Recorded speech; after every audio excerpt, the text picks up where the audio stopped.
What's up, comic book fans? This is Mark, and this is another Comic Craze review for the 4th week of September of 2010.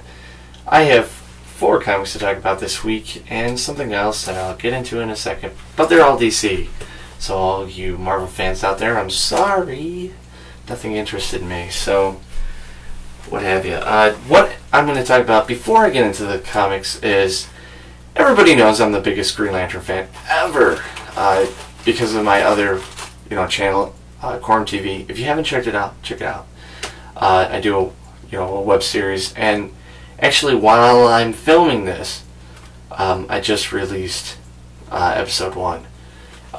So check that out too. But in my entire life, I've liked Green Lantern, especially Hal Jordan. He was the one that was introduced to me first, so he was always my Green Lantern and my favorite superhero, because I liked the color green when I was a little kid. And my first trade paperback was Emerald Dawn. Helped me start reading. And when I got out of comics and came back, the thing that got me back was Green Lantern Rebirth. So there you go. So my comic life has always been Green Lantern based. And throughout my entire life, I have never seen something outside of comic books that showed Hal Jordan or Green Lantern on it. Especially food. Yeah. That's Hal Jordan right there. On snowballs, but they're called glow balls because he's the Green Lantern. Duh. To me, this is pretty exciting. I've never seen him on food. I know it's going to happen when he gets, his movie. But I think that's pretty cool. That, he's on actual food.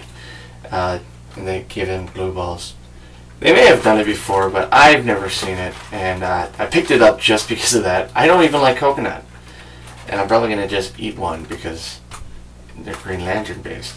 So that's pretty cool. The main reason why I did bring this here was to show you guys something, and hopefully the camera could show it, but let me show you. Hopefully I get it. Focus it. Sorry guys. As you can see that logo right there, those are the main characters of the DC Universe. You can see that's Batman, Superman, Wonder Woman, and that's Green Lantern. Showing that Green Lantern is now in the same lines as the major 3 of DC.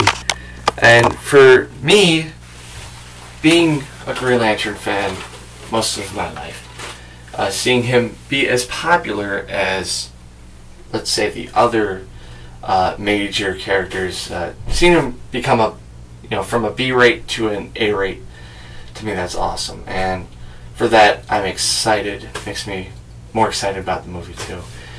But enough about that. I rambled about that a little too long, so let's get to the comic books. And hopefully my camera is not at an angle. Yeah, it is.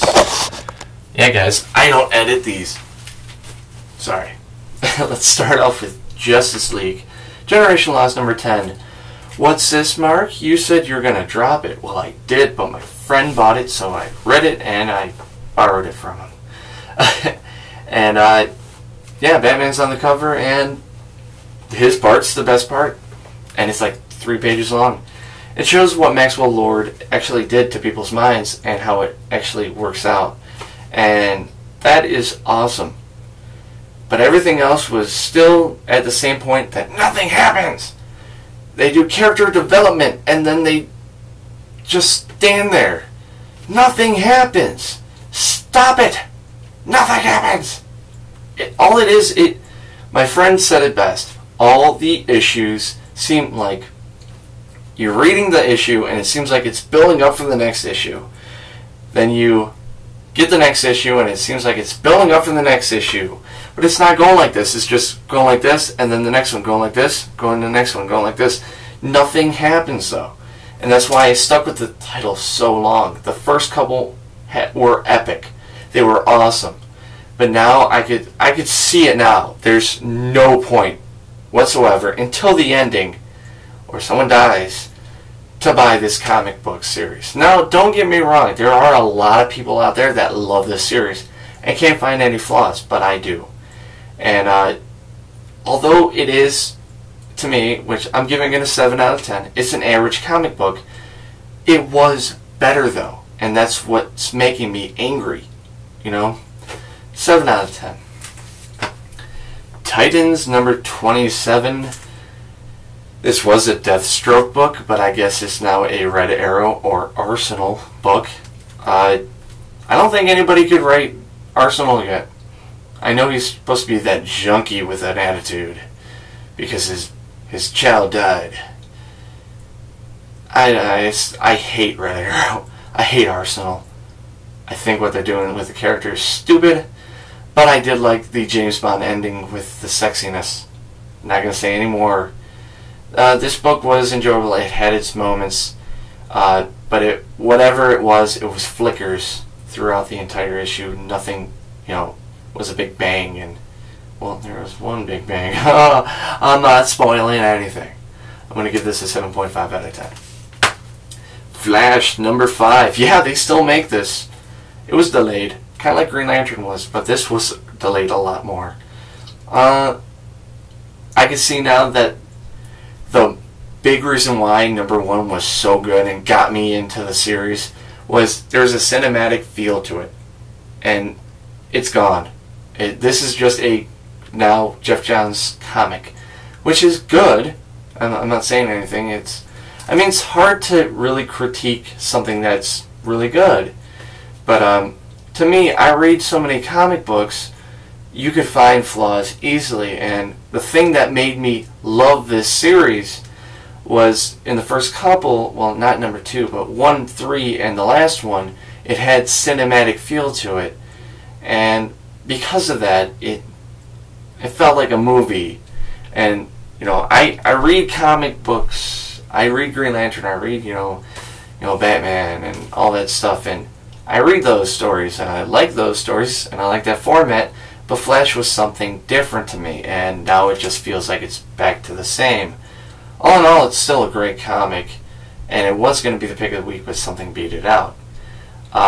There's a big reveal in this, and it does, without saying, move at a steady pace, unlike certain other issues in this title. I have to give this an 8.5 out of 10. Comic of the week, though, is Green Lantern Corps number 52.